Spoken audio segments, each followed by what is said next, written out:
welcome everyone to another adventure on Riding Through the Unknown. I'm your host, Michael, and tonight's guest, I think you all are going to have a lot of fun with. She is an amazing person with, and I don't mean person to make it sound like less than, but it's when you hear her background, you'll understand. And so she has a lot to share with us, and so I'm going to stop rambling and fumbling my words over this guest, and I'm going to turn it over to my amazing guest, the one, the only, experience extraordinaire, Madam Fiera. Hello, everyone. I'm Madam Fiera. I'm a cosmic empath psychic witch medium and long distance spiritual healer and spiritual advisor. Very cool. And so, how did all of this start for you? Like, what was your awakening moment like? Okay, so I was 5 years old and we had just moved to Rhode Island. It was my 5th birthday. It was the day right after it. I was watching this show called Sigmund and the Sea Monsters. That's really dating myself. I was so focused on it. There was a character there played by Rip Taylor, the comedian. Mm-hmm. And I was just sitting there watching intently. All of a sudden, I see this face. Rip Taylor's character actually just came out of the television screen and came right up to me. And then it just kind of turned into this being, a light being, who now is my Andromedan mentor named Madar. And I did not speak any English whatsoever. I spoke Portuguese and French fluently. And so it was just weird because I was understanding everything he said and we were speaking telepathically. I didn't know I could do that. But the minute that he came to me is what woke me up back to who I was, the Andromedan Grays hybrid. Just a lot of information started flooding to me, and it's just crazy. Because I mean, I was only 5, and I'm just like sitting there, and just like it was like he was my long lost friend. It's like we picked up where we left off, kind of thing, and it's great, I had a lot of overwhelming feelings, but I didn't flinch. I did not blink an eye. I just listened to everything he had to say, and he was telling me all about my spiritual talents and what my mission is, my purpose, and stuff like that.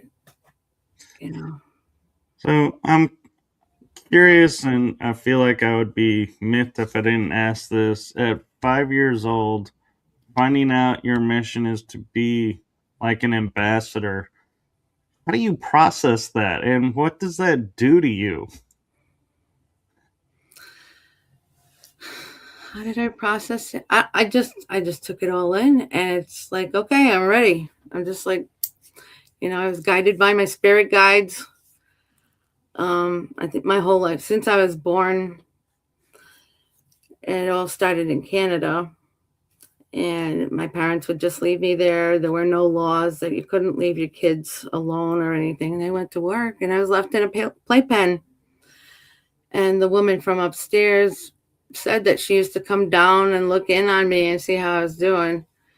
And then we'd go back upstairs, and I'd be there for hours. I'm like, really? You find this stuff out when you're older. And so my guides were always like watching over me. But during that time, the Greys were around. A lot more UFO sightings in the 1950s, 1960s. I do remember the spacecraft I went on. And they took me, and I remember screaming. It was a traumatic experience for me. And they put a tracker in my brain and a tracker in my spine. And that was later found as an adult in MRIs that I had done because I had injured my back at work so much. So is it still in you, or did they remove Yeah. it? No, no, they never removed it. It's too risky to do any kind of surgery. They won't do any surgeries on me at all. Not even a total knee replacement that I need. That's why I had to retire at a younger age. But So do you think having this experience when you were 5 really like opened you up in the fact that you were left on your own?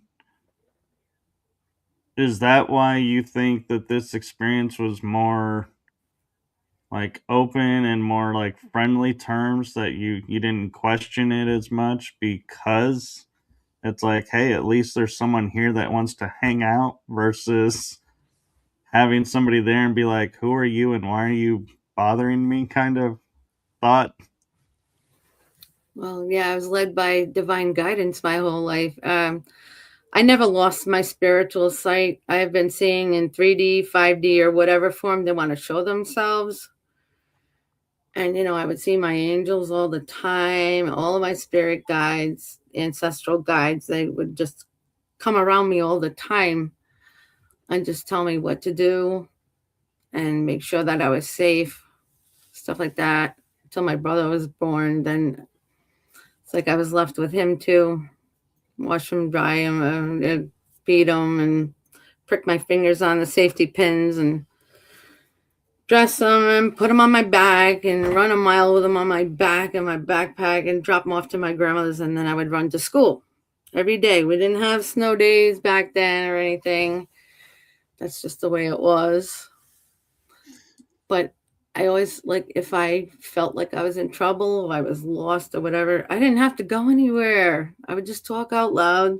They hear me. They show up in front of me every night. They gather around me. And if, like, lately I've been having a lot more pain in my spine, so they come down and they just kind of do their little healing on me while I sleep. They even help me fall asleep, which is great. That's really cool. And my experience with being awakened at a young age, school kind of was like a 50-50, depending on the day, what, of how interactions were going to be. What did you have the same thing where kids would tease you or kind of look at you differently, or did they just accept you as you are and that was that? Some of them could see me as my alien self, the Andromedan Greys hybrid. I've noticed that because they would stay away. They were afraid of me. A lot of babies do see me because they still have their spiritual sight. Or I'll see the ones that, they want to reach out to me. They'll wave. They'll come up to me and talk to me, and they're not afraid of me because they themselves are probably star seeds. So, yeah, I was bullied and teased for things that I said, and thought I was crazy, and sometimes I had to prove myself, or I would just shut myself off from anybody. I remember junior high and high school, I was very quiet. I wouldn't talk to anybody because they thought I was a quack. Yeah, that seems to be a common thing for a lot of the star seeds that I talk with, is like me especially. It's like high school. Yeah, we kind of had to shut ourselves down just to survive. Yes. Um, I really never cared what they thought. I just hung out with myself. I'm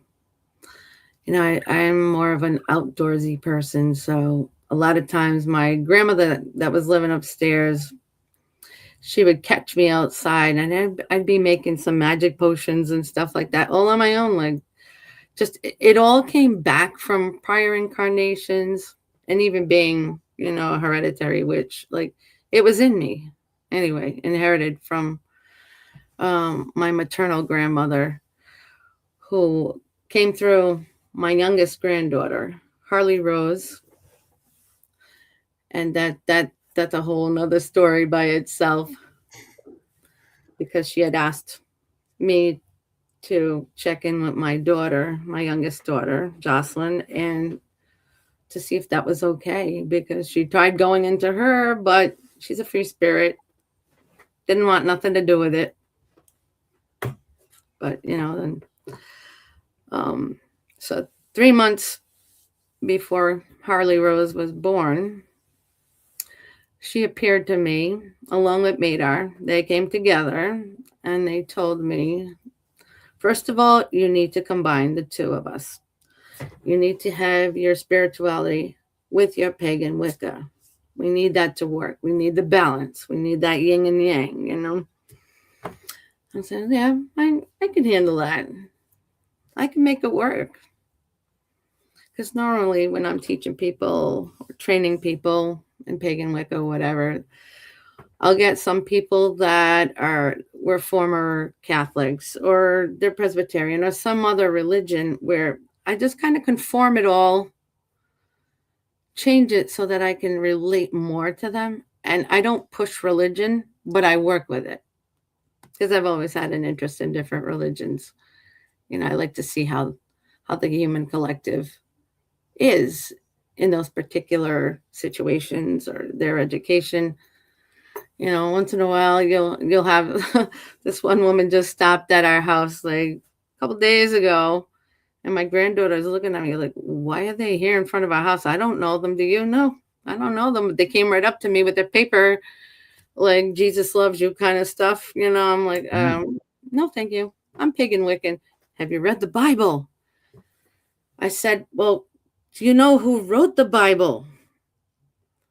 The Bibles, the original Bible was made by the mystics, the seers, the psychics. That's who wrote those. And it's been changed a million times. So Yeah. Yeah, and it's been, they borrowed a lot from the pagans. You can still see it in a lot of their writings, and it's like, yeah, I don't know why you hate the pagans, because you pretty much based your religion on them, but okay. Definitely, yes. 440 BC, yes, they did. There were it was a whole coliseum of these Roman men that were voted in, and 100 men that actually had to pick and choose what they wanted to take from us, our Esbats, our Sabbats, all our holidays and stuff. They've taken the rituals of ringing the bell and the incense and all that stuff, and the singing, of course, chanting. I mean, they just changed the names. So, oh yeah, and I was talking about Harley Rose that 3 months before, but like sometimes I get sidetracked. So when my daughter was in the labor room, and my grandmother popped up again, and she's like, ask Jocelyn if she's ready for this. Is she ready for me to come into the baby? And then I asked my daughter, and she said yes. So all of a sudden, the doctor comes running in, and the nurses, I don't know if they saw something on monitors out in the hallway or whatever. And then the doctor says, all right, Jocelyn, you ready for this baby? And she says, yes, let's do it. And then he put his hand out, and the baby already had her head out. So it took her like about 2 pushes, and she got her right out. Wow. And like we were all excited and crying and everything. And when I held that baby, I was in the labor room with her. She grabbed onto my crystals. She grabbed onto them, letting me know she's confirming and validating it is her. It's really my grandmother. You know what I mean?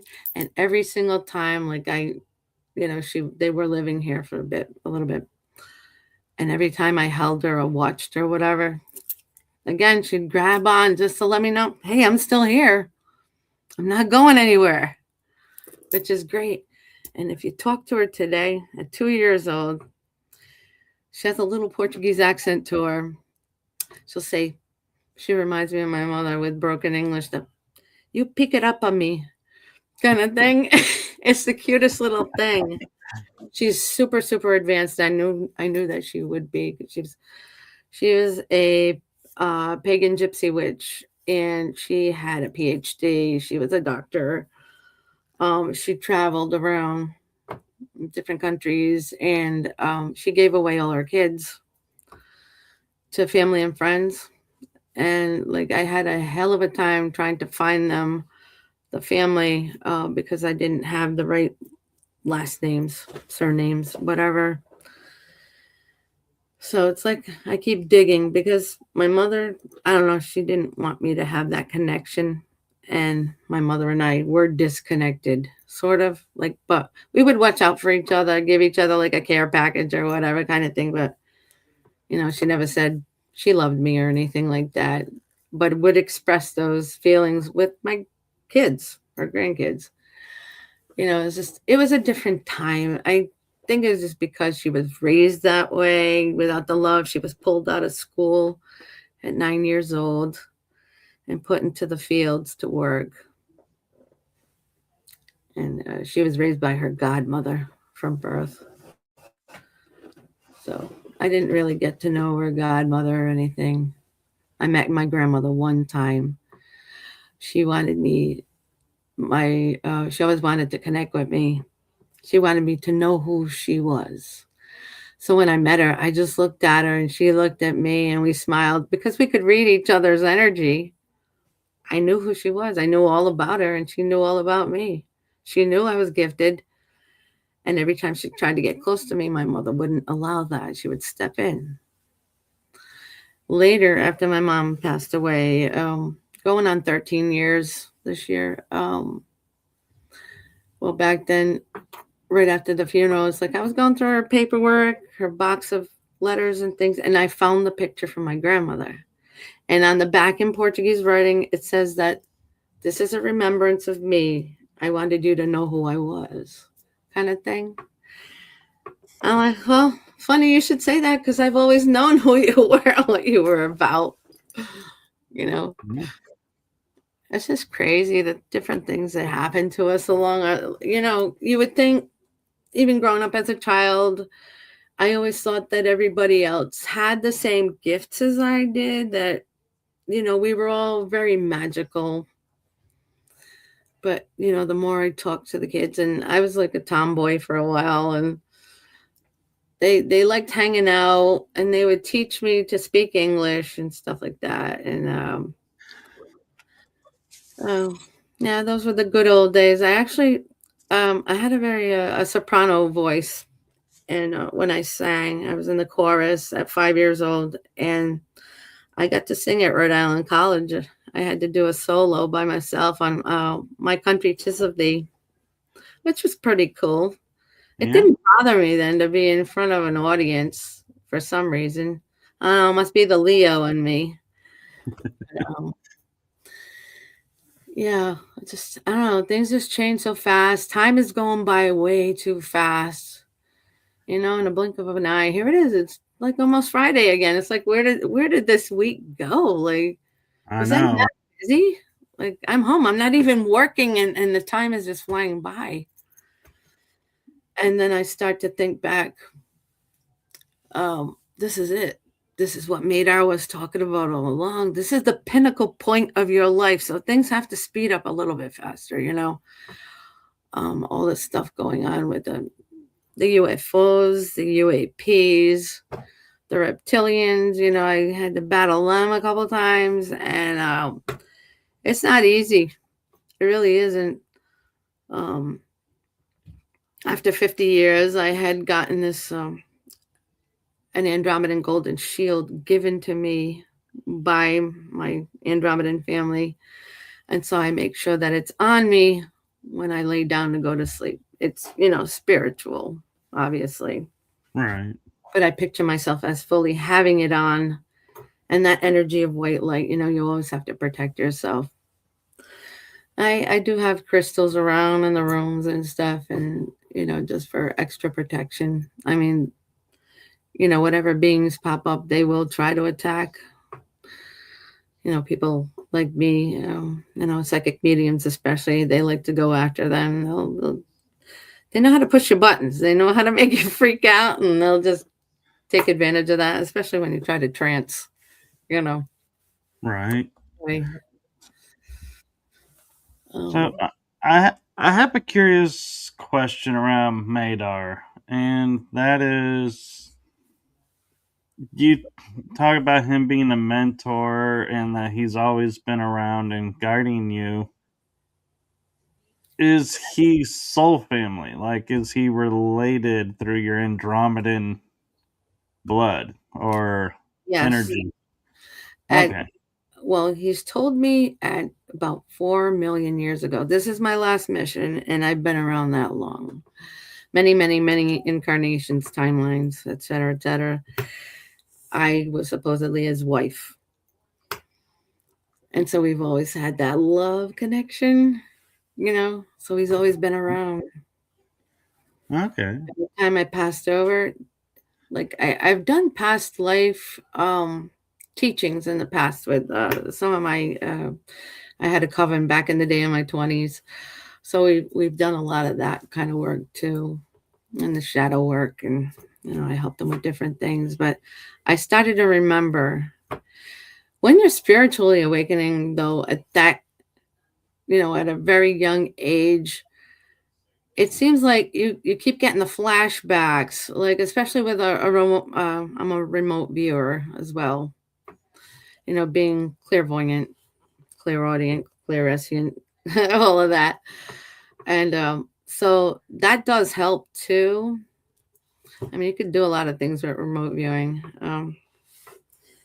but a lot of times I'll just be laying there when I can't fall asleep. I start seeing the different images of me. I remember being a male for 5 times, and pieces of that pop up too. And sometimes even when I'm doing those, making those AI videos through Meta, sometimes it'll make me a man again. It'll give me the glimpses of what I was, who I was. It's the weirdest thing. So I have to keep going in there and describing myself all over again so they can make me the way I am now to put it in the appropriate video. But, it's just weird how those random pictures of people, of men, just pop up around, you know. I'm like, oh, okay. I understand now why this is happening. They need me to see it. Every time they want me to learn a lesson from something, I have to experience it first, and then it becomes a channeled message. And that's what I've been doing on LinkedIn for 4.5 years now. And I used to use I would just bring a lot of pictures and just type the whole channeled messages about those pictures. And so I'm teaching through the picture, almost like a Rosetta Stone kind of thing, where you see it's a word picture association. So you're learning the language a little bit faster. Well, that's what they do with me. And so then I started making these videos. I would just type in what it was, what happened, or what they did to me that would bring about this other picture and turn it into a video, which is also helpful. Yeah, my last one was about manifestation and how I just, your brain only believes in the now. So it doesn't matter if it's true or not. You keep telling yourself, I am rich now. I am full of abundance now. I'm a very successful businessman or whatever. It can be anything. And just keep telling yourself out loud. I do this during showers. It's a lot easier to remember to do that. And your brain believes it. So it brings it to you. You're getting that divine connection from the universe. The universe always has your back, and it's always going to put you in that right path, and your guides are going to keep you on the right path. And then we get into numerology, that kind of thing. You'll see it. I don't know. I don't think that everybody's spiritually awakened yet. But one way to find out or to realize when the doctor would say you have tinnitus, the ringing in the ear, constant ringing, but it's not like that where it's on and off. You'll hear a high pitched frequency sound in one of your ears, and it's always the same ear, and it's usually the left ear, unless you have like some kind of hearing problem in that ear. But that's the way that our angels communicate with us, and also through the synchronicity of numbers on license plates, bulletin boards, on receipts, anywhere you can find numbers. That's your spiritual message. They all numbers have meanings, and you can easily look that up on Google search and all that. Until you get to know the numbers really well. But, that's a whole other topic.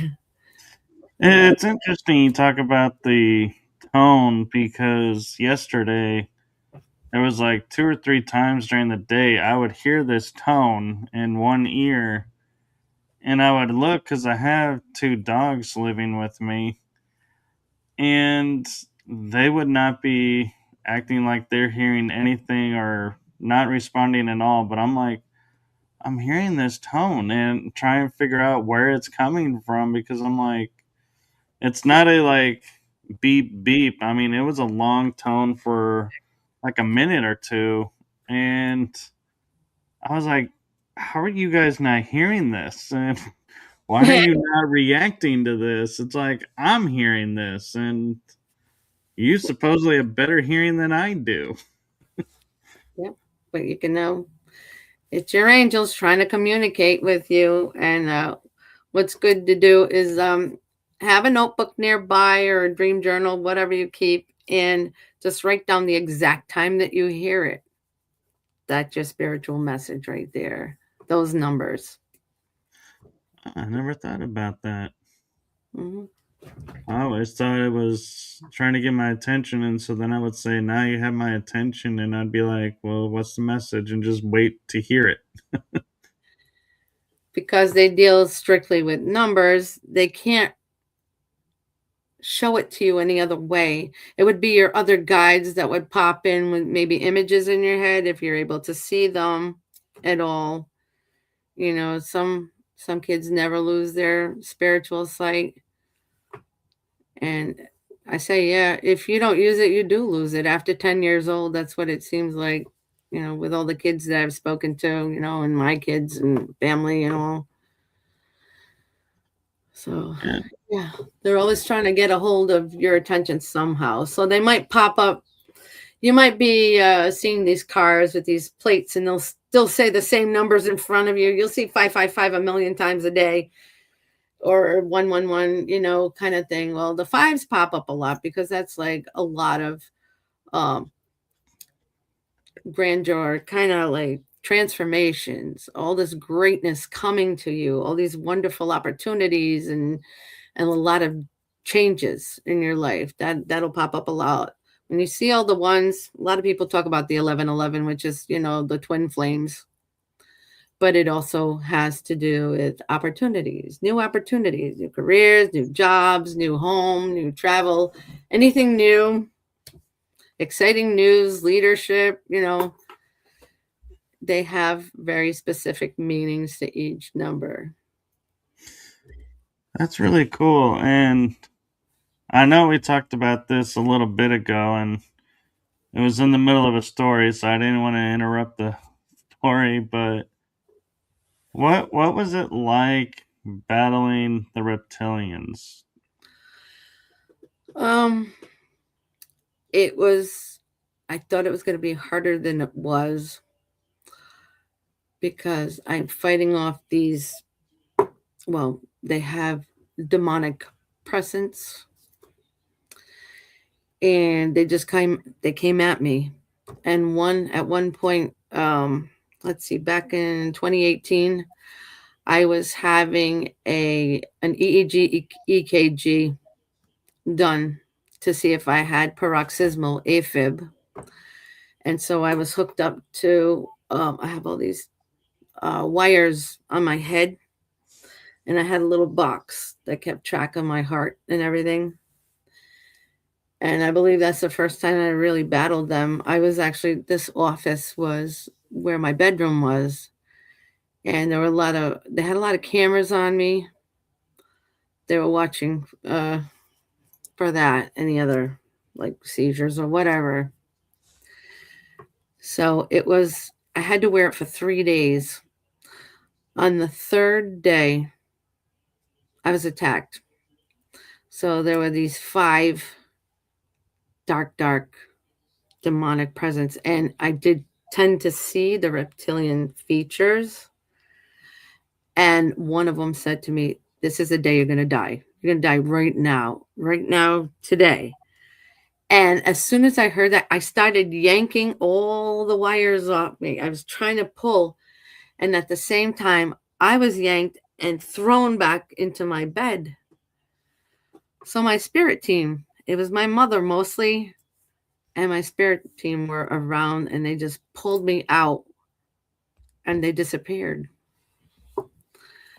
And I woke up, and it was so weird. I don't know how to explain this, because it's like somebody snapped their fingers. I was still in the same room. I didn't go anywhere. And like I'm looking at myself, I'm pushing the button on the little monitor, a little machine thing on me. And I was just letting them know that something happened and I didn't know what was going on. But when they resulted that, it went onto a DVD, which I'm still trying to get my hands on. Mind you, we're in 2026. I asked my neurologist for this. And he said it showed up as 5 full-blown seizures. That's what it showed up as. I was having grand mal seizures. Meanwhile, I know what was really happening. I was being attacked. And if it weren't for my spirit team and Madar, oh my God, I don't know where I'd be today. Probably not talking to you, everybody, you know. That's freaky, but it's stuff like that. And they tried again to get to me, probably earlier this year. Yeah, it was in January. And they just kind of, the closer they got to me, the stronger I was. So they kind of started backing off. It's been about 4 times now that the Greys have come through the house again. Since like middle of last year, they come through a lot. And every time they do, I put my hand up and I say no, because I'm not ready for this. I don't want it to happen again. I start thinking back to when I was traumatized as a baby, and I just say no. But at one point, there were the little ones that came. There were 3. And when I did stop them, then I started getting a rush of information. It's like, those were your kids. I had miscarriages, and at one they took them. They put me through this trance or some kind of thing where they just had to put me out, put me to sleep, and they took it from me. So those were the children that were coming back to see their mother. Crazy as it sounds, that's happened to a lot of people that have been the abductions, by the Greys. Actually, it doesn't sound crazy to me at all. Yeah. I've had a guest that she wrote a book about how she would be pregnant and a few months into it go and go for her checkup, and they're like, "Why are you here? You're not pregnant anymore. Exactly. You don't even show you were ever pregnant." Yeah, And that's crazy. Yeah, it's just unbelievable. I don't even know why they do that, but I know they're working on adding to their race because they don't have a soul. So that's why they're a dying breed. So that's why they take the humans so much. Even the hybrids. I think at some point they just stopped. They would take me and they'd look at me and just return me right away because they realize I'm a half and half breed. You know what I mean? Yeah.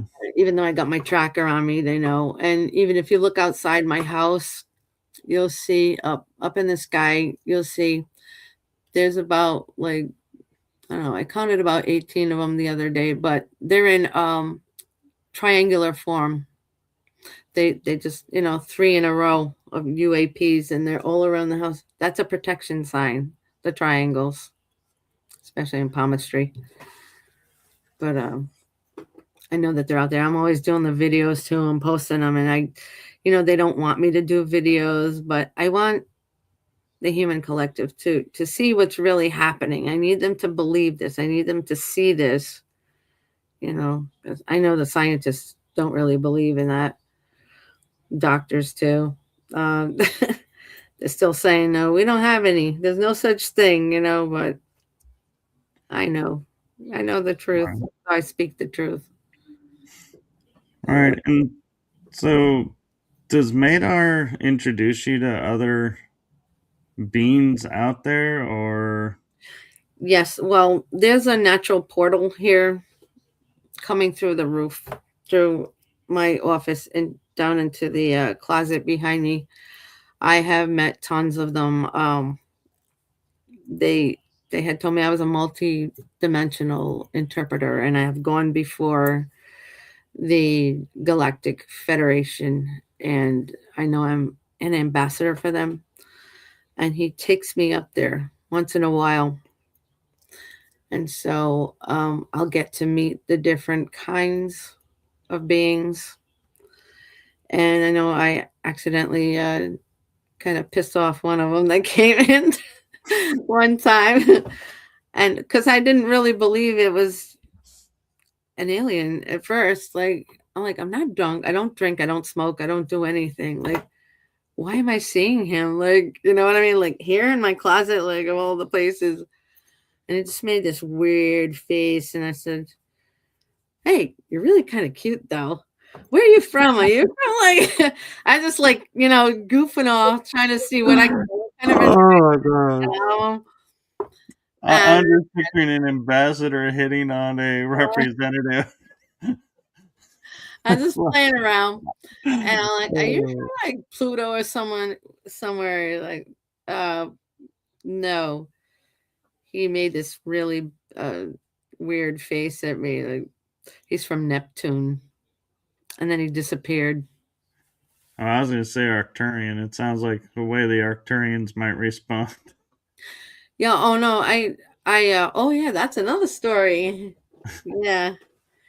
Um, I did meet the Arcturians before back in 2018. So if you've ever heard of Lori Ladd or Phil Good, Yeah, the name, sounds really familiar. yeah, they are ambassadors for the Arcturians. They're constantly conveying their messages and everything. So Lori Ladd has this website, and at the bottom of the website, she had this meditation thing, and it said "Meet the Arcturians." I'm like, oh, that's cool. That sounds like fun. Let me do that. Let me see if they really show up. So I turn on my laptop. I download the meditation. I'm like, yeah, we'll see. We'll see if this is real. And I'm laying there, and she guides you into it. And then all of a sudden, I see them. I'm like, is this for real? They're like 8 to 9 feet tall. They're so loving and compassionate. Like, you can feel that energy is super loving. And they started doing healings on me, and they're touching me, putting their hands on me, doing these healings. And I was just like in awe. I'm like, oh my God, this is amazing. I can't even describe to you that feeling. It's just, you know, love is just so overwhelming when you get it in high doses. You know what I mean? It's Oh, yeah. like, you know, here I am. I never thought that could have happened, but it was real. It was all real. I'm like, this woman is not a fake. you know, and it's just amazing just to meet them.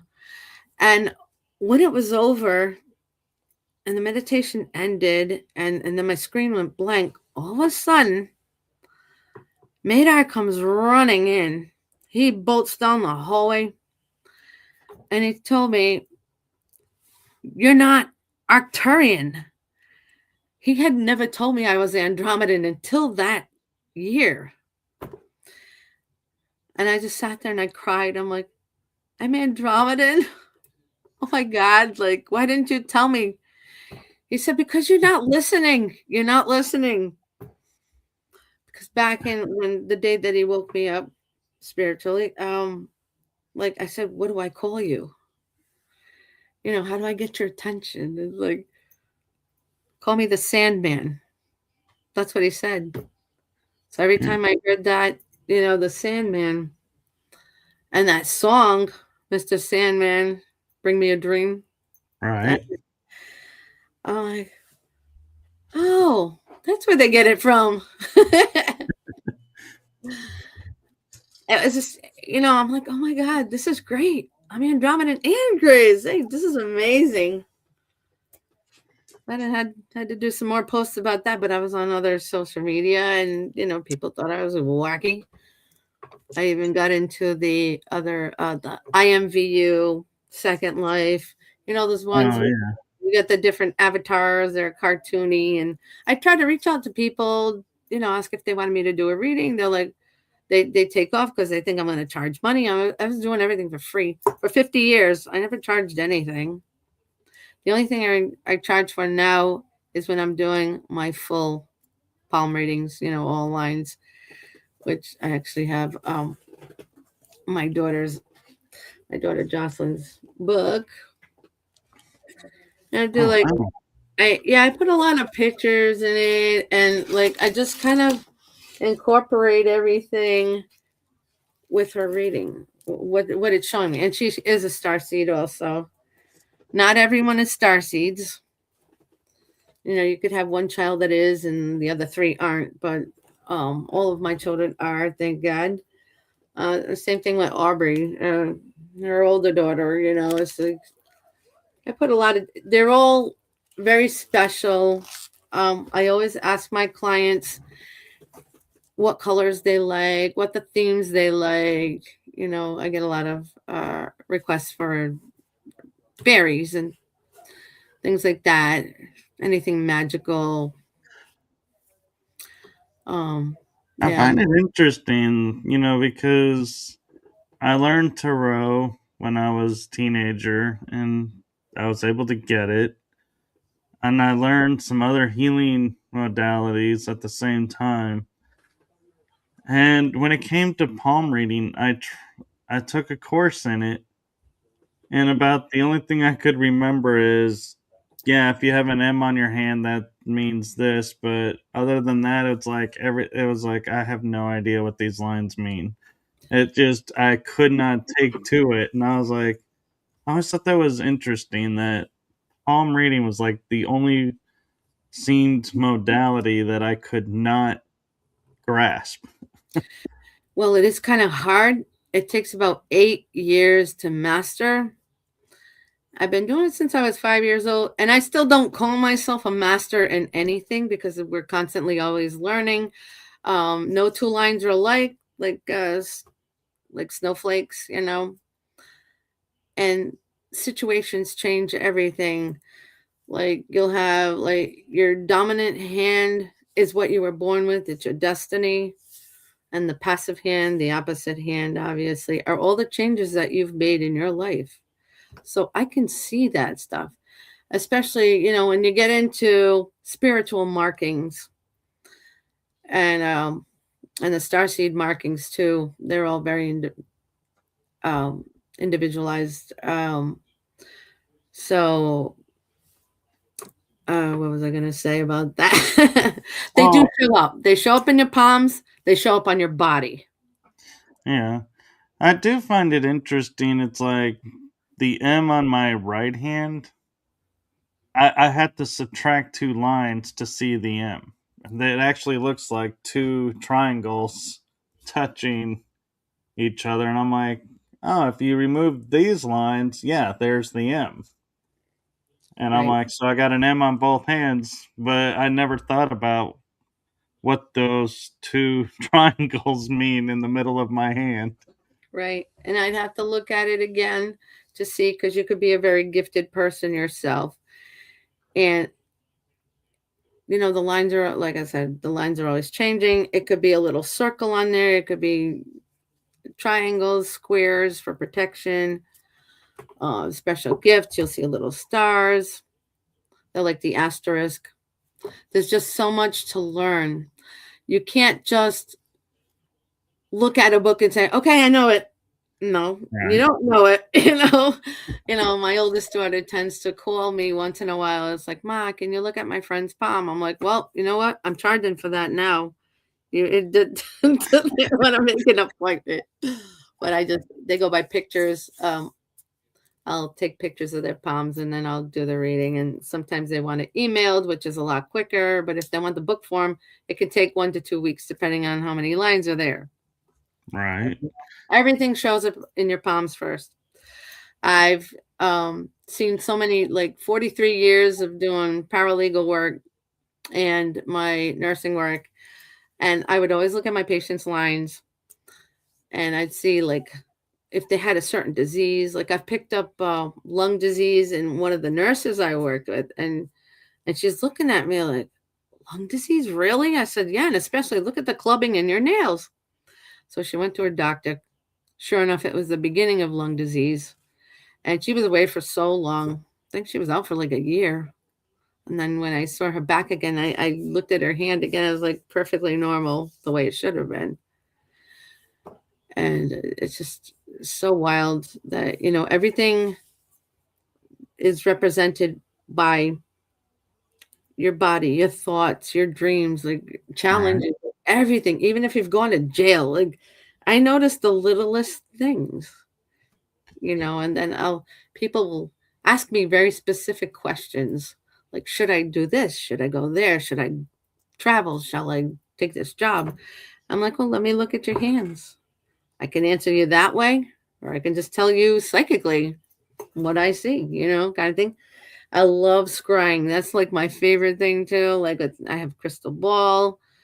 I do Mirror. leaves, and I can scry with the mirror, water, ink, fire. Done a lot of different things. Yeah. The one thing about scrying is pretty cool that children all seem to do it because you look up at the sky, you're looking at the clouds, and they look like something. They look like a face or animal or whatever. That's all scrying. That's been around for thousands and thousands of years. I never thought of it that way. Yeah, same thing with palm readings. Uh, it's been around for about 4,000. Well, yeah, over 3,000 years. The Hindu Indians, people would come to see specific people. They didn't have doctors around then. It's just these men. I guess there were psychic mediums too. Um, but they were spiritually talented. They knew how to read the lines on the hands, and people would go there to see, hey, what can I do? How can I get better? How can I heal from this? So they'd either, do spiritual healings on them, or they would give them different tinctures or scrubs or whatever to do, or soaps, that they made back then. But that's how it all started, really, just looking into hands. I'll have some people that are very, very Catholic, Christian, and they won't let me look at their hand. They say it's in the Bible, it's bad, it's witchcraft, it's this, it's that. I'm like, well, it's been around for thousands of years. I don't, you know, you don't want me to see it? That's fine. That's okay. Yeah. One thing I will say though that I find interesting is like if you hold the hand where it's like kind of like you're holding a cup, like cupping motion, there are certain lines that'll start to appear, and then when you hold the palm flat, those disappear, and it's like, oh. And so, do those count as lines or Yes, they do. okay? Especially if you put your two hands together and you'll see a big These lines connect, that whole line. I was, Yeah, it's a whole other set of talents because I have to look at every tiny little line that connects to those specific lines that'll have a different meaning for someone else. You know what I mean? Like I said, no two lines are alike. so when you say like putting the hands together and you can see the lines connect and everything, and it's like holding a book. I've often heard that expression, I can read you like a book. Is that where that comes from? I believe so. I've heard that too. Definitely. Yeah, there's a lot of information in books on palm readings, but I think when you get into the nitty gritty of it, you can't put it all down there. But they start off with teaching you with curvatures, squares, the different symbols and things like that, and how you put it together, how you read it. Yeah, but it does take a lot of practice though. It can be draining at times too, if everybody wants it done at the same time, but just I'm like, here, take a number. Let me write you down my book. Next. Yeah. Now, when you talk about scrying, I've experienced mirror ball and the mirror, or crystal ball, I mean, and mirror. I get that, and I'm imagining fire is when you're looking at the flames and you can see stuff in the flames. I've done that. But Mhm. water, I've never heard of scrying with water. That's how I tell people to do this first before they decide to invest in a big old crystal ball, where they would take a lead crystal cup and fill it 3/4 of the way up with water. Light a little tea light candle or regular candle, whatever you want. I usually say a white candle for peace. And so you're basically, this is how they would train. They would look into the water every day, spend like, up to 20 minutes just gazing at the water. You never want to stare at the water. You could say a prayer or something, while you're doing it, whatever. But you just think of something, ask a question. And eventually, when you get really good at it, you're going to see clouds in there in the water. And you'll ask a question. It'll either come up for positive or negative, and it's going to go back down, or it'll stay neutral in the middle, meaning it's a maybe. But it all starts with that. You want to practice on something like that before you go gazing into a big old expensive crystal ball. Water is probably the easiest thing to work with. Yeah, I find that, interesting because, like, I was at a fire pit at a conference last July, and we all were sitting there and just like we're chatting, and all suddenly a couple of us were like, "Hey, look! It looks like there's a guy dancing in the fire. Oh, look! There's this in the fire." And we were like instantly like looking at the fire and going, "Oh!" And we even were like recording it on our phones and going, "Look at this! You could see this on the phone. Look at what it picked up. That there's this, and that." And we're like, and I never thought of it as scrying. I just thought we were just seeing stuff in the flames. And the more you work with that, then you start to eventually see like your spirit guides, spirit animals, all different animals pop up. They're giving you their specific spiritual message through that. So that's what I tend to do a lot when I get into the psychic medium stuff. I'll also look into a flame or whatever my guides are telling me. Hey, check their palms. Look at the water. Look at the mirror. Do this, do that. They're constantly in my ear telling me what to do and what to say. We are all vessels. Right. We're born that way. We're born to hear and see and do, but a lot of people just shut everything off. And the other method that I've had somebody on and they kind of talked about, but I still have a hard time wrapping my head around is reading the tea leaves, because it's like I've heard the process where you put a little bit of water in and you put the leaves in and then you You make the drink and tea. you You don't flip, have to and drink it. and how the leaves lay is a message, and I'm like, it's a clump. What? Just what? It's like that's all I see is a clump here and a clump there. Okay.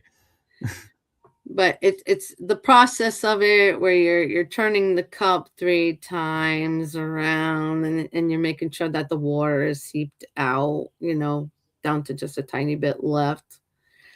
They can either drink it or not drink it. A lot of times, I used to do it with the law firm I was at back in the day, Chandler Beals, and just it was one Halloween night, which we call Samhain in my pagan Halloween, and I made tea for everybody, and we just kind of went around, and they would sit there talking about whatever case popped up or whatever their wish was or what they wanted to know, and then I'd just go around and read it. But as you know, it was fun because those images do pop up, and that's another thing you'd have to practice with too. Learn the images. There are so many of them. At some point, there's just too many to try to remember. So you have to find a way for your brain to process it just by gazing at it, and maybe write down what you saw and then try to figure out what it was trying to tell you. Right. Everything takes practice. Yeah. Oh, I understand that, and it's yeah. I think that was probably my downfall was like Reiki energy. I had a natural gravitation towards and could easily use it, and other modalities like visualizations I could get behind, and I think that's why I was able to do tarot easily. Is like I could visually see, and it's like, oh yeah, I get this. Okay, yeah, I see what this card is saying and how it translates. But then it was like palmistry. I was like, nope, it's not really natural coming to me. So yeah, that's probably why I was like, yeah, this isn't for me. Because I was like, I was in that mode of if it ain't easy, I ain't doing. Yeah, you have to really want to devote yourself to it. It's definitely its own religion, kind of thing. You got to really be devoted Yeah. to Do learning. I'm kind of curious, talking about like star seeds, hybrids, and little attributes like that come through. I wonder at times, how like I can pick up dowsing rods and they will work right away for me. And then I'll see people will pick them up and they're struggling to get them to respond. Yeah, I don't And use them at all. or, like tarot, reading the tarot or, other things. I often wonder if that those devices register, hey, your star seed, okay, we connect, we're done, we're good right away. Um, I wouldn't say that. There's a lot of spiritual people that have a higher frequency, so they're able to use these things. But like I said, yeah, not everybody's a star seed. And star seeds are from other planetary systems, star systems, other galaxies, and there are a lot of earthborn star seeds that I've run into too. But the Andromedans, there's only 1% of us here on Earth, and we just keep coming back. But like I said, this is my last mission. So whatever I do now in this lifetime, it has to count. And yeah, Octurians is only like, I believe it's 3%, but I seem to find tons of other different ones, and it's just like, oh, it's wild. These are people that definitely stick out. When you see them, their energy gives off that starseed image. Just the way they handle themselves, the way they talk to people. Just, yeah, I could tell you other stories, but that'd be going on forever about them. There's too many different breeds. No, yeah, no, I get that. And I was just curious if it was like something in the energy that they easily use certain devices just because of the energy versus having that doubt. It's like something in you overrides that doubt. Definitely, it's your vibration. Definitely your vibration. What I've noticed is people that smoke, drink, that have bad habits, they have very low vibrational frequencies. They can't make anything work. That dowsing rod would not work for them at all. I say it's Yeah. definitely the vibration. You have to be at the highest vibrational frequency. And I find it kind of interesting because like I'm a hybrid. I know I am. I got different star seed in me, but it's like I hear people like say like, oh, if you drink, you can't do this, and I'm like, and so I'll be like, really, and I'll go and I'll have like a dark beer, and I'm like, and I'll go to use it, and I'm like, it seems to be working just fine, and I'm like, You're okay, not a but drunk. You're then not like you're not a drunk or anything. no, All right. Maybe yeah, a glass of wine once in a while or a beer here and there, but not, these people that are doing it every day, all day long, yeah. really abusing Well, it. I found out in talking to a medium that I was like, they were channeling my guides, and I was like, I asked him, I was like, how come I can sit there and have like 3 beers that are really high volume alcohol and feel like all I've had is water? And then they go, well, we don't want you drunk. We don't want you affected by the alcohol, so you're not affected by it. I was like, oh. I was like, well, in that case, I'll just random. I rarely drink now because I'm like, well, there's no point. I was like, if I'm never gonna experience this, why put a lot of money into it? It's like I'll have one here and I'll have one there, but yeah, and so, but I think it's also though my mindset is I'm not the type of mindset of going, oh, so you're going to tell me you're going to keep me from, so let me get a 12 pack and down it all at once and prove how good you really are. I'm like, no, I just am like, well, thank you for that. Okay. And move on.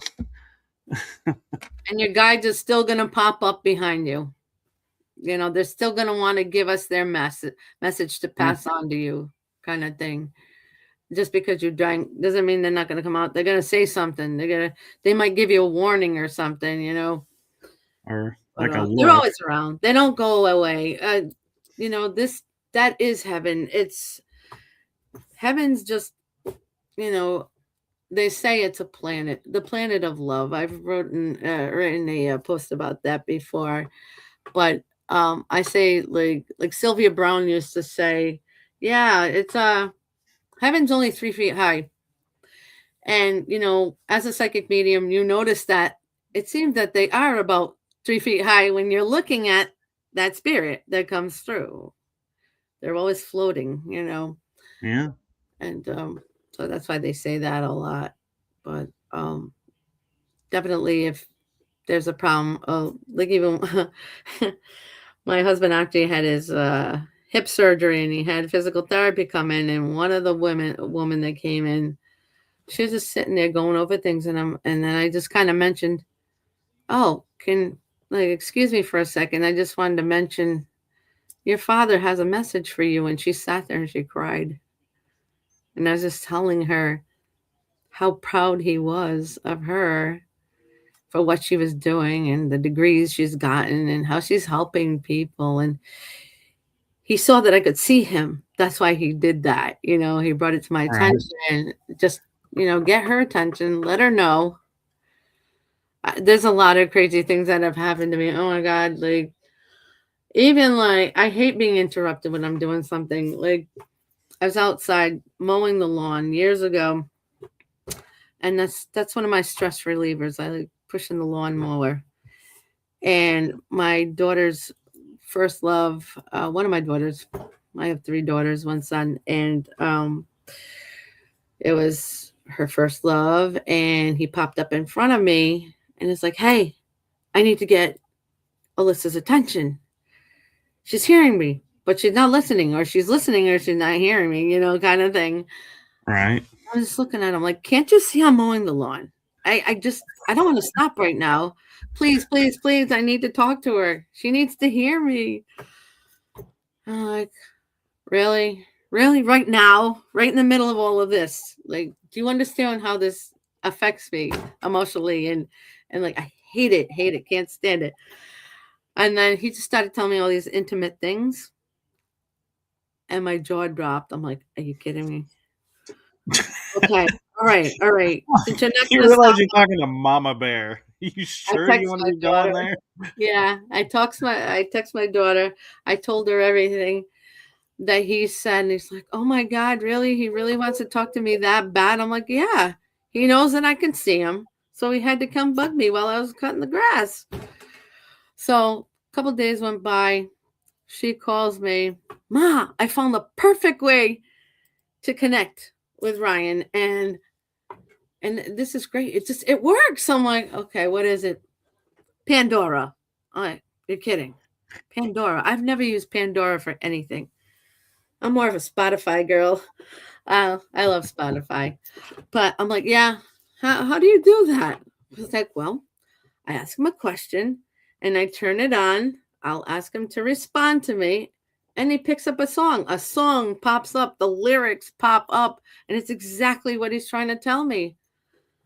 I'm like, really? It's just like, yeah, all day long we talk like this.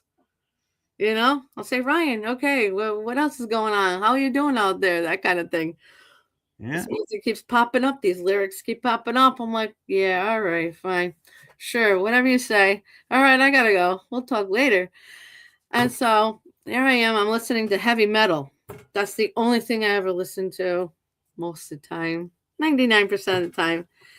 And I was doing dishes and I had the music on. All of a sudden, this song comes on next. It was called Madre Naturale, which is Spanish for natural mother. And I started crying because that's my mother coming through. She's letting me know that, yes, it does work. We'll come up through any which means we have just to get your attention, just like the Mhm. angels, bringing out those high pitched frequency sounds in your ear. It's like, wake up. We've been trying to communicate with you for a long time, and we're going to keep hounding you until you know exactly what we want you to do. Right. Listen, write down that time, write down those numbers wherever you see them. That's how we connect with you. Yeah, I like how like I can be listening to a song and I'll crank it up because I'm like, I really like this song, and then a few minutes later I'll flip channels and the song will come on again, and I'm like, nah, move on. And I'm like, I really do like that song, but and sometimes I'll go, well, I just heard it, so I don't want to hear it again.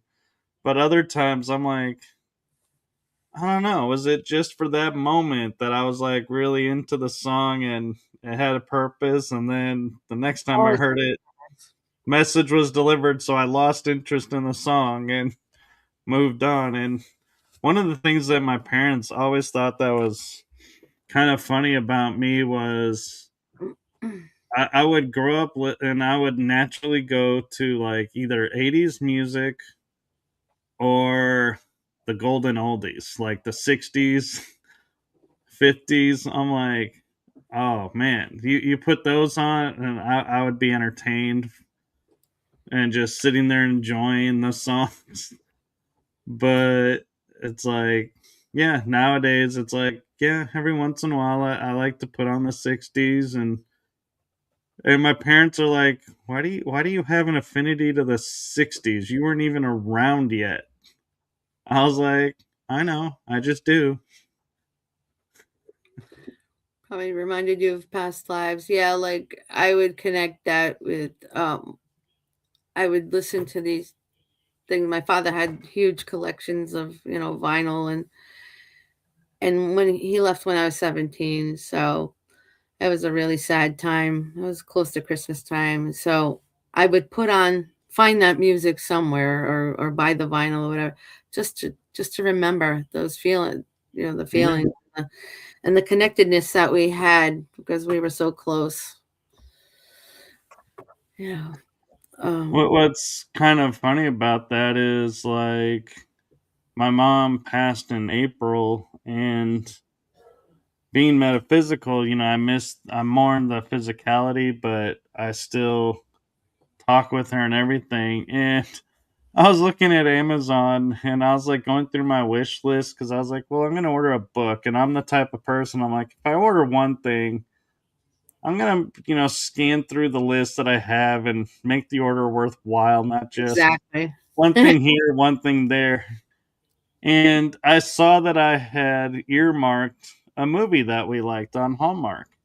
And we listened to it because of one song at the very end of the movie. It was like the whole point of the movie. And it was kind of comical as it's been in there for like 4 years, this movie. And I looked at it and I saw it and I was like, put it in the cart. And I got it. And I'm like, I have it set on my shelf. And I'm like, this Christmas, whether it's on TV or not, I'm watching that movie. That's it. And so it's like, and my mom would always say to me, you buy all these movies and, do you really watch them? I'm like, yeah, I do actually. I will find myself going like, I need to laugh. Well, I'll go find a comedy that I have and put it in, and I'll be laughing for a while watching this. And I'm like, cool. And when I find it on TV, I'm like, I'll record it on TV, even if I have the DVD and watch, but it was interesting. And I always would have like sci-fi space movies. Oh, me too. And one of my guides goes, and I said, I find it interesting that if you ask me genre, I can't say this is my genre, but I have movies about it, but not all of them. Some of them I just don't. And they go, well, the movies and the TV shows that you watch and you go back and watch is because those are your story. Definitely. Now, the stuff that you see and you don't go back and watch, yeah, that's entertainment for you. And I'm like, interesting. And I went back and now it's like I'm starting to piece things together and I'm like, oh my God, I now understand what they were talking about. And I'm understanding these shows much different than I did when I first watched them. Right. You're interpreting it a little bit different, a different perspective. Yeah. Exactly it. The universe is always sending you signals. They might repeat something, a few times until you understand, hey, it's for you. Yeah. Listen. And and one of my favorites was I would watch this one sci-fi show in the 70s, and it was about this race of humans that were living in deep space, and there were 12 colonies, and all the colonies are kind of named after our zodiac. And I was like, I thought, okay, that's kind of cool. And it kind of glanced over me when I first watched it, what the mission of the show was. Well, then I was talking with someone and they're like, yeah, there's all these cultures and, it's like there's 12 of these, 12 of these. And I'm like, there was a show that I watched that had 12 in it. And what was that? And then I was like, well, there's the Knights of the Round Table. There's 12. And I was like, and there was something, and it's like I started, and then I turned on and I saw it on TV and it goes, where are the 12 colonies? And I was like, that's the show. And the 13th colony they were looking for that was lost was Earth. And I thought, how ironic is it? We are, isolated ourselves from the galactic, and here the galactic isolated themselves from us. And they're like, now we got to find where, and they just happened to find on this trek going into deep space little clues that found their way to Earth. And I'm like, what are that had to be divinely guided because there is no way you could just say we're gonna head on this coordinate plane and we're gonna find Earth in like 100 years or so, but this is where it is. It's like, how would you even begin such a journey? Yeah, and weren't there scientists were sending out radio signs too, right? Right? Like radio um, messages and things that they've sent out there to space. So they were already here for thousands of years, buried in underground in the water and volcanoes and ridges, mountains, and they've been around for a long, long time. And you'll see them all depicted in different paintings, and Yeah. people have seen them, but they don't want to talk about it, and they I, won't even talk about the government. no, I know, and I was talking with this company that my parents used for cremation, and they will send for like $13,000 ashes into deep space in a container. I've And I heard of was laughing with the guy who's the director of the facility, and or one of them, and I said, it's I can't help but laugh right now and thinking if a UFO was to come towards Earth and a lot of people got cremated and were put into space and go, okay, um, pilot, we need to change course because there seems to be a lot of traffic on the highway towards the planet, and it's all these cremated people just floating by, being like, what they must think when they go, what are these small little containers that just seem to be aimlessly flying? lines What up with the other debris over around Saturn.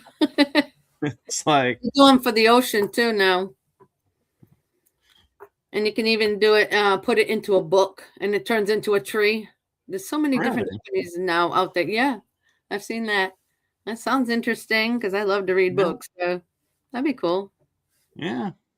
Although that would be kind of creepy if you think about it being like someone who's in psychometry or one of the Claires and you pick up a book to read it and you're like, why am I starting to get this person's life story? Right? Everything that That'd happened be to them. cool. What is this? And be like, doesn't even relate to this book. And it's like, oh, this is so and so and a book form. Okay. Cool. Yeah. It's like it's got part of their essence. Same thing. Yeah. I was just thinking about when you have a house and you grow up in this house, and then you end up selling the house and you leave. If ever you come back to that house at some point, like the house remembers you, it has a piece of your essence within the walls, within the home. The energy of the house doesn't change. You're still there. It has that same kind of connection. We all connect as one in the end. We are all Right. one. And everything that you've ever touched in your life, it all has that piece of you, proving that we are all one, you know, Yeah. And direct connect. it also brings up like deja vu, because we walk into places and and now I start to wonder, is deja vu like one of the Claires activating? Because you walk in, like I've walked into Premonitions. someone's house Premonitions, for sure. and I was like, hey, can I get a glass of water? And she's like, well, yeah, let me go get it. I was like, no need. I know where it is. And she's like, how Mm. do you know where it is? I'm like, I don't know, but I know it's the glasses are in this cabinet. Your silverware's in this drawer. And she would open the drawer and I was right. And she's like, how do you know this? This is your first time being here. I'm like, I have no idea. It's your gift. You know But that stuff. it, yeah, I was like, that was like deja vu, but it didn't feel like a deja vu kind of feel. It's just, yeah, it's definitely, yeah, because with clairvoyance and remote viewing, you can see past, present, and future. You've already been in that house a million times in your mind, so it remembers, you Yeah. know. I've thought about that if that was like a memory coming back and being like, but then I was like, is this a memory of, am I going to live in this house in the future or in the past? did I live in this house? You've already been there most of the time. You're getting those flashbacks, the memories. Yeah. So I'm also curious a little bit with you and, having like paranormal encounters, having all these clairs. What is it like for you to, like, if you go out on a walk or like walk through a mall or walk through a park, do you like start picking up on everybody going by, or are you able to kind of say, hey, this is not the time for this, and kind of in essence, kind of like mute it? Well, I pick up on people's energies too because being empathic, I know when to stay away from someone. Especially narcissistic people. Their energy is the worst. It's horrible. Um, yeah, but people like us, yeah, with the clairs, with the remote viewing, it's even like I'll be laying down or listening to music, especially I can hear like my favorite band singing, but I actually see them with remote viewing. I see them. I see their mouths moving. I see them singing and dancing or whatever, presenting themselves. And that's what's cool about remote viewing because it's like you could be talking to someone and it's like you have this little television screen on your right side and you see what's going on. So you're able to tell the person if you're doing a reading, especially you can tell them what's going on right now, past, present, future, what happened. You can get a feel of that, what the situation is, and you can let them know what's going on. You can warn them, that can happen anywhere. You could be walking through the mall, you could be just notice something and it's like, hey, I know that this is going to happen or that's going to fall or whatever. Someone's going to run up behind me. Like I'm always expecting something to happen, you know? It's different in the office. The office is like the abyss. You never know what's going to happen, what's going to fly at you, like especially with that door that opened earlier. It just kind of let itself in, which I believe it was my mother, but she hasn't come tap me on the shoulder or anything. She was just checking in, make sure I'm okay, and then she'll go back out. That But was sweet of her. And real quick, I want to ask your opinion on something of the notion of like bilocation. Do you think, like, if you're a remote viewer, do you feel like you could control and bilocate faster and easier than others, or those are two separate set of skills and you're just lucky if you're able to do one or the other? I believe because I'm an astral traveler that I can do that. Definitely. And lucid dreaming goes into that as well. Um, but when you naturally astral travel, you can go anywhere. You can put yourself in, we're on, we're multi-dimensional beings. You can be at two different places at the same time, which we are. We're on different paradigm, the paradigm shifts, yeah, these different levels of consciousness and different dimensions, and we all we're all there at different points or different versions of ourselves is what it seems like, Right.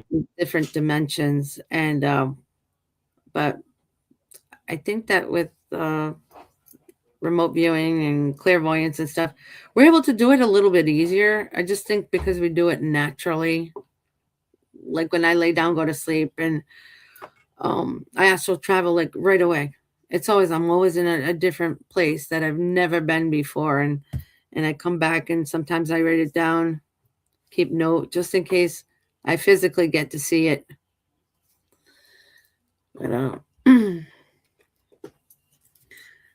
that's my experience with it. I just it's all about, if you can astral travel, if you find yourself doing that. I remember when I first started doing it back when I was a little girl, like I felt like I was going to fall off the bed when your energy, your soul is coming back into the body.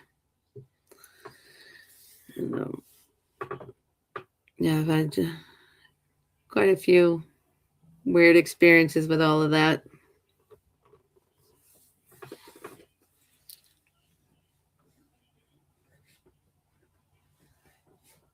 Does anybody have any other questions or anything or comments?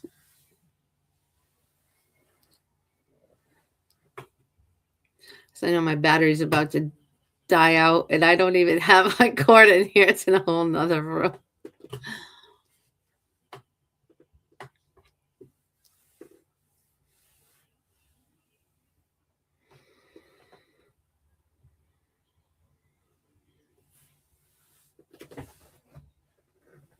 Okay, that was just totally bizarre. What happened? So there was a flash on the side of my like over here when you first started talking about it, and then I saw your screen go like it was closed, like you left and came right back in. But I was And here I all was along. like, okay, so the spirits are doing something, and then all of a suddenly it goes, something went wrong. We can't connect. And I was like, okay, spirit, stop messing with the feed right now, please.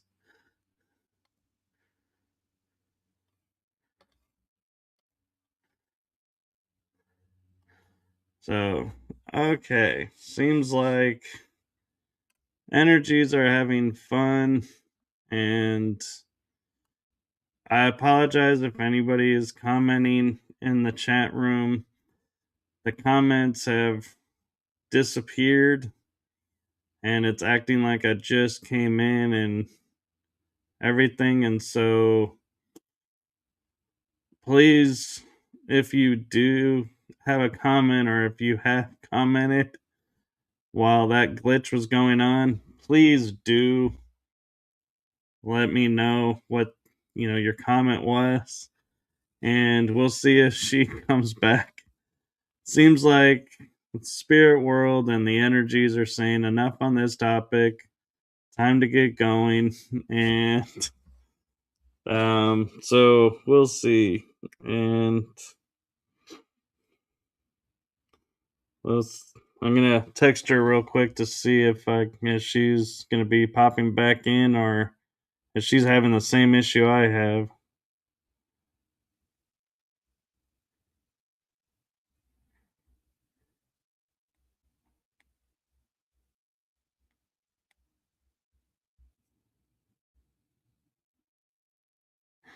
But so thank you all for watching this episode, staying with us, and I hope that you all enjoyed this conversation, and thank you so much for joining us on this Thursday evening episode. Oh, here she comes in. I had to go on my phone. I had to run for the I charged this, fully charged my laptop before I went on it. I can't believe that died on me like that. Yeah. It usually lasts a long time. Like I can use it for days. That's nuts. And so I asked everyone because the chat room disappeared. I lost all the chats that they're Oh asked god. any questions or anything. And Jasmine Silviera on LinkedIn actually is asking, is that what happens when you are dreaming and shake out of your dream like you are actually falling asleep? Yeah, that's all part of the astral traveling. Yeah, and that is my cousin, by the way. Oh, well, there you go. We connected through ancestry DNA. That Yep. is really cool. Yeah, I've known her for a few months now. I did her palm reading too in a book form. She likes it now. Her son wants it done too. 10-year-old. So No, that's really cool that, Ancestry is doing that for you guys and you're able to connect after all this time. I reach out. I can read their energies, so I start messaging people like, or I'll see the like Andromedan signs or starseed signs on their face or something. Usually comes in as like triangles, triangle. like birthmarks, or squares. You can see it on their arms. We do have another question that came in, but I don't know. Do you have time to answer this question? It is SYL Cola 457 is asking, how can I learn to astral travel? I've done some posts on that too. Like I said, it starts with lucid dreaming. If they want to reach out to me, I can give you my email and I can, Okay. maybe send them some instructions. A lot of times I do send free instructions on different things, you know. Um, Madam Fiera at gmail.com. Uh, I believe that's in the description, but let me put it on here real quick in the comments just in case. Madam Fiera at gmail.com, right? Yes. Okay. And I think she was saying her name is pronounced Sylvia. And she said, "Oh, yes, please." And so here you Great. all go. Here is the email address.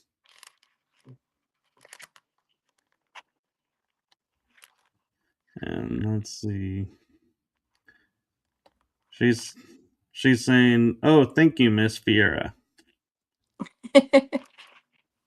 That's my spiritual name. I don't give out my government name until I know you really well, for You other know, reasons too, if sometimes if I, go off on a full disclosure kind of thing, I got to watch my back, you know what I mean? oh yeah.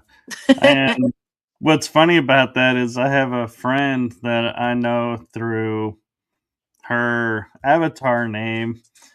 And one day I was like on Facebook and I was like, "Oh, I thought I already friended this person because she has a name almost like another person that I know." And so I added it and I was like, "Hey, how's it going?" And she goes, and she actually messaged me and she goes, "How did you find this profile?" And I was like, "What are you talking about?" And she goes, "Oh, you don't know. This is my real profile. You know me in the avatar name, such and such." And I was like, "Oh Oh. my God. How did I stumble on your real page?" Yeah. And Must so, have, yeah. must have been your clairvoyant skills there. But yeah, but so I want to share a message with you because it seems like Spirit's starting to mess with the Oh, that's, connection. So oh, yeah. I want to make I want to make sure this gets to you because I was thinking earlier. I was like, as I was saying what was going on and waiting for you to see if you come back on or not. I was like, oh, how do I deliver this message to her now? Because she's not here to see it.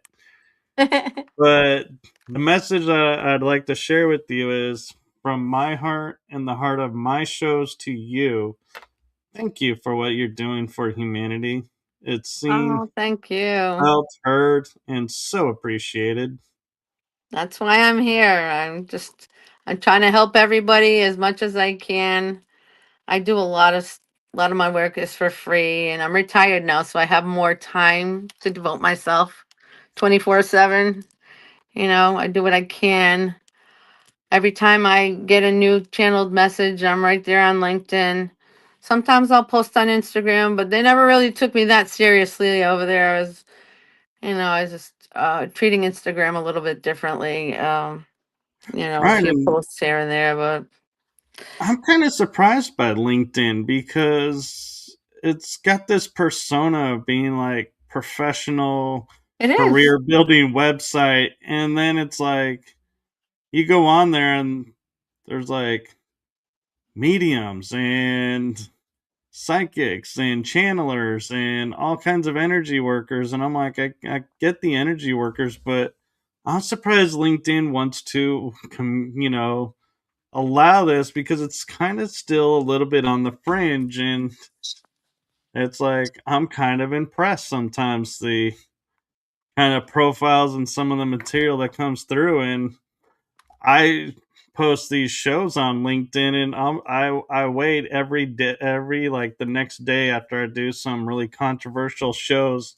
just waiting for LinkedIn to say, "Hey, you've broken our community standards with this Oh, episode. You're no longer allowed." But they always allow, and it's like kind of surprising to me. we're networking. That's what it Yeah. is. Oh, we're connecting more people also into LinkedIn. I know I'm constantly talking about it. I think it's the best thing ever, the best platform because they take us seriously. No, I There's so know, many and like-minded people here. yeah, because like Facebook, if I have to limit how I respond to people, because if I send out, like, if I come across 6 profiles and I'm like, yeah, I'd like to connect, you would think that's okay. It's a networking website, right? But if I find a seventh one and I'm like, oh, hey, I didn't see this one earlier. Yeah, I'd really like to have this on.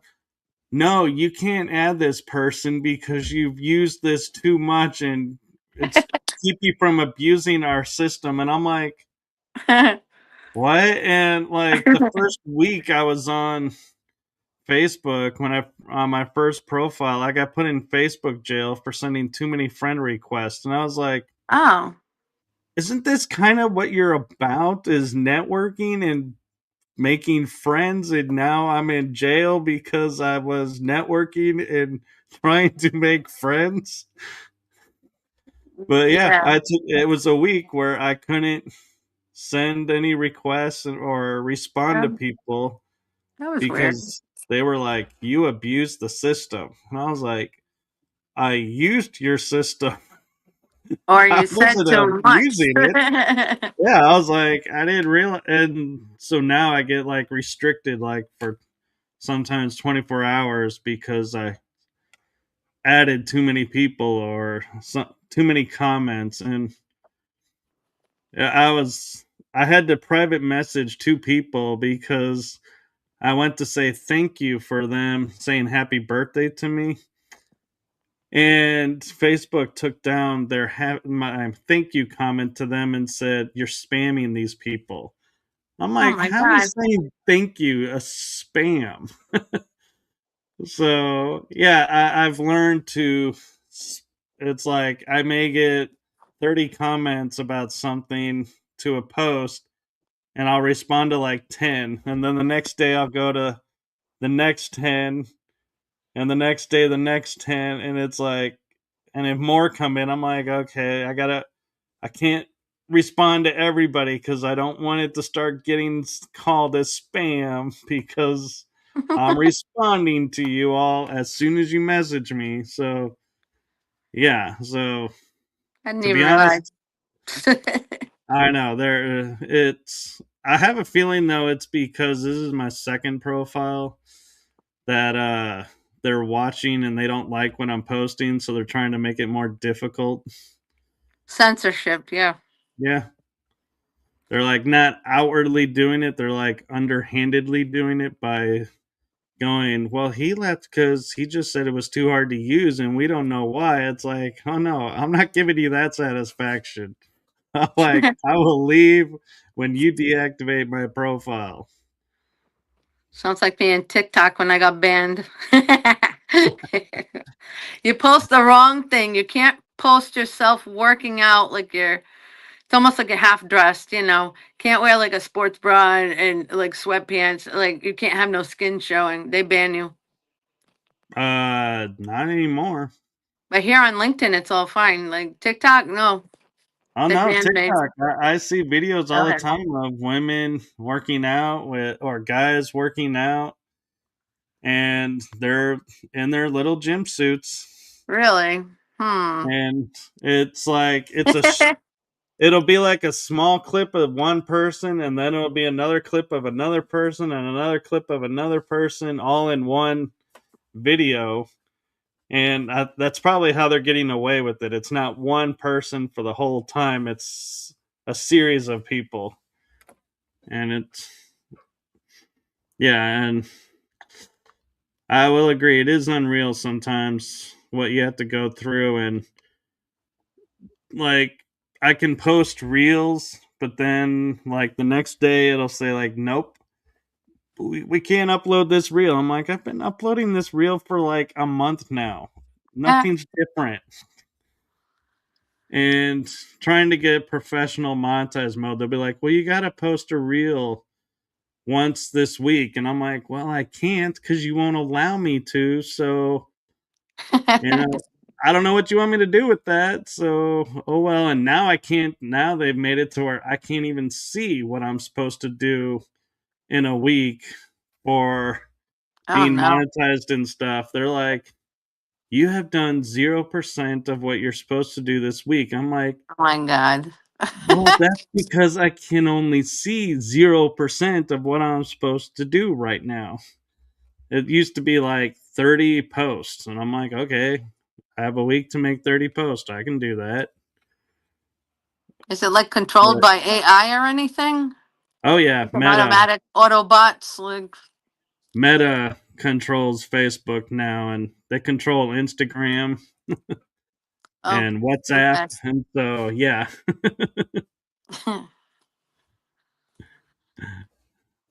But yeah, and it actually drove me to make a website so that because I communicate mainly through Facebook for shows.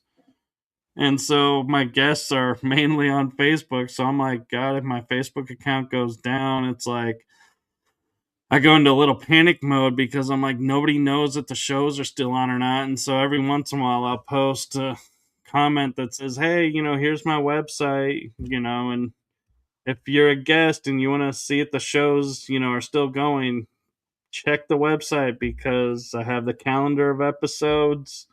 I have Hmm. the the shows, if they're active right now or not. And so I'm like, yeah, really, it's like I'm like coming up with ways of keeping it active when I can't always be active in the normal ways. And it's a headache trying to find websites for some of the guests and being like, do they have email? Do they have alternate communication besides Facebook?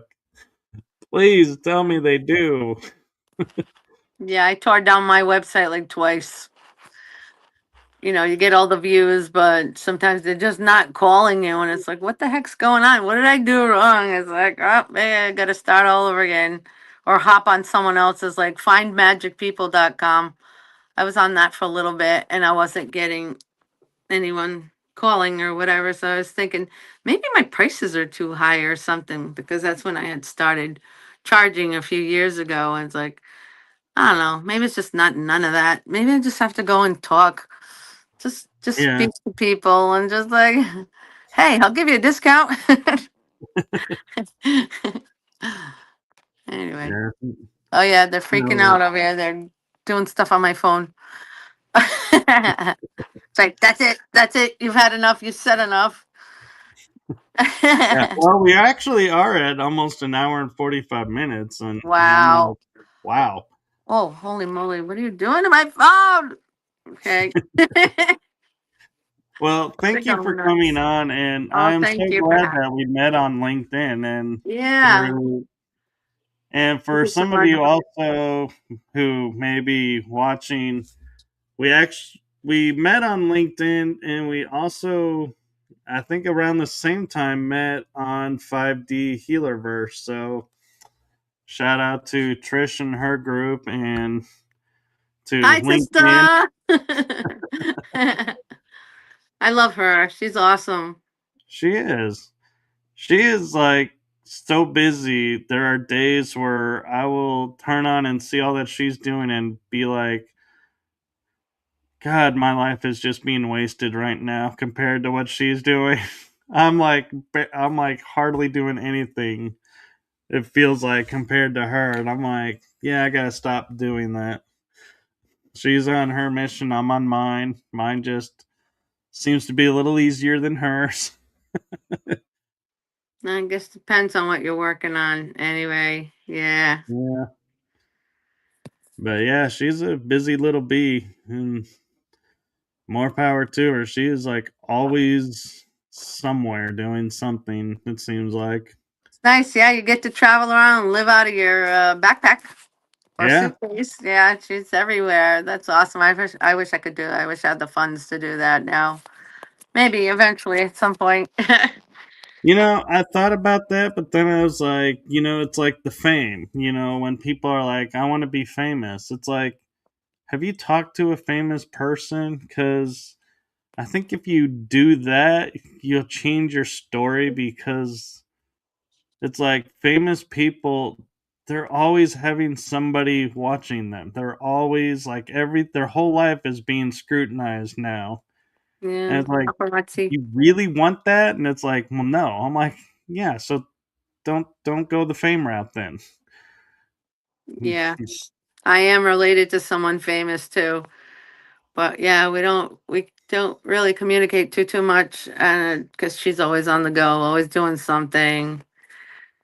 So Yeah, and I kind of like having privacy, and I don't need my whole life put up on splattered out there. screen or Definitely. and so yeah. So well, and on that note, do you have any upcoming projects or books or anything that you're working on?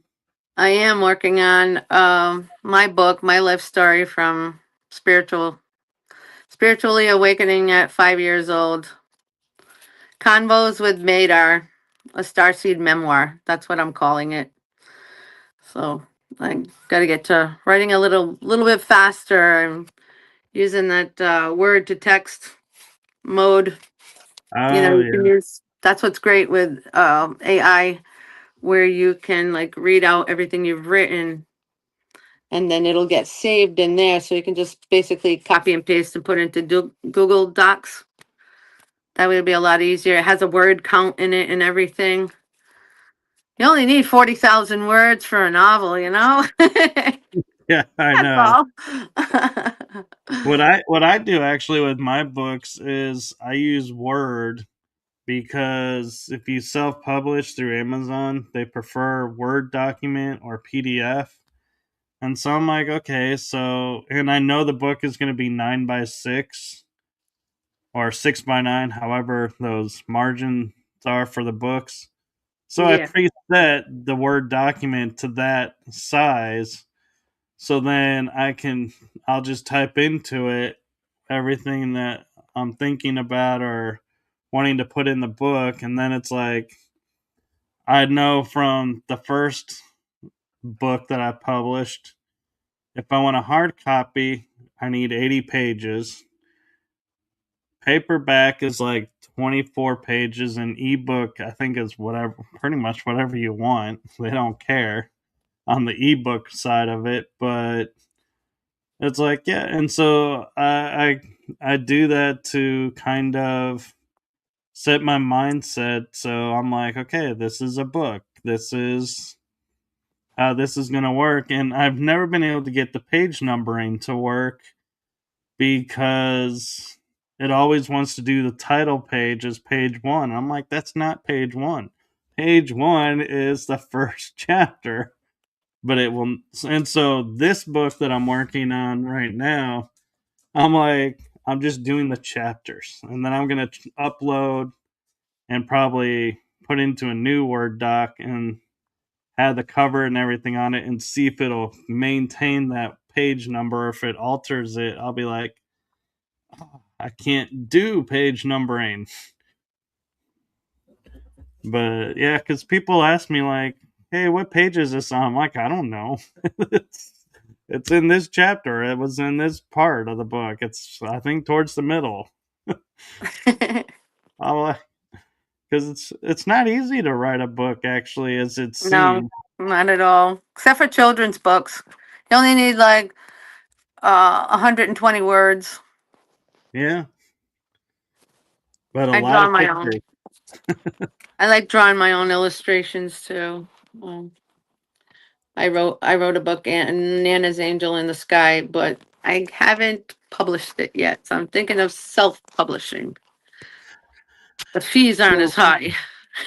Well, actually, there is no fees on Amazon, but the reason I went with self-publishing, actually, to be honest, is I didn't want a publishing company to read it and be like, okay, this editor is going to edit your material and make it sellable. And I'm like, well, that sounds all nice and dandy, but that editor doesn't know me. And so this is my story. You could do it yourself. Yeah. So I was like, I'd rather do it myself and get it published than somebody who starts chopping up the book and taking out parts. And I'm like, no, that part has to stay in because that's the key to this entire part. That's right. That's And your energy put in there. You know yeah, what you want that book to reflect. That is a reflection of yourself, that yeah. you're sharing. And it just has to be. Uh, Yeah. I was blessed that I found a friend who edited my first four books, and she did the illustrations for them, and she knew me from watching shows, so she knew what I was talking about and what I was working around. So it's like, yeah, she wasn't tearing it up and like losing parts. It was more just making it sound more fluid. And then my mom did one of the books, and I was like, okay, yeah, that was cool. And she for sure would not chop up my story because she lived it too. And she was like, yep, gotta leave this in, gotta leave this in. yeah, because someday one of your books can become someone's survival manual. That's what I I've tried know. to do with my book. I just want them to understand the different things that can come at you, that can happen. You're not expecting it. I want to warn people. That's usually what I do with readings too. It's always the warnings that come up. I do the remote viewing first. I go into a trance and I do that and I let them know what's going on right now. The situation now. Is that what you were asking me about? That's it. That's your answer right there, kind of thing. So, Yeah. oh, Well, thank you, and thank you for coming on and sharing, and thank your you. story and trusting me to be a podcast to come on because I know not all podcast hosts are the same, and so thank you for trusting me and coming on. Thank you. It's been a pleasure. Lots of fun, Yeah, always. and Oh, we'll have just to send have me you back on. emails. I'll be here. We'll have to have you back on again. I'd love that. That'd be great. Well, and thank you to everyone in the chat room. And again, apologies if I missed someone's comment or question because of the glitch that we had. Not my fault, I promise. I didn't do it on purpose. No, they're just very playful in here in this room. Oh my God. But do follow, if you have LinkedIn, do follow Madam Fiera on LinkedIn. She does post a lot of great material on there. All And channeled messages. I'm on there as well with Yeah. shows and promoting shows, and so that's mainly what I do on there. But do like, subscribe, and follow along with the shows, so because you never know, when we're going to be popping up again. And so, with that, I'm going to say goodnight to everyone. Have a wonderful week, and before I do that, I had to line up where the outro was because I was like, oh yeah, it's not set up like it was before because I had to reopen the program. So got it all set up now. So thank you, everyone. Thank you. Thank you. Peace, love, and light. Yes. Love you all. Blessed be. Good night, everyone. Night.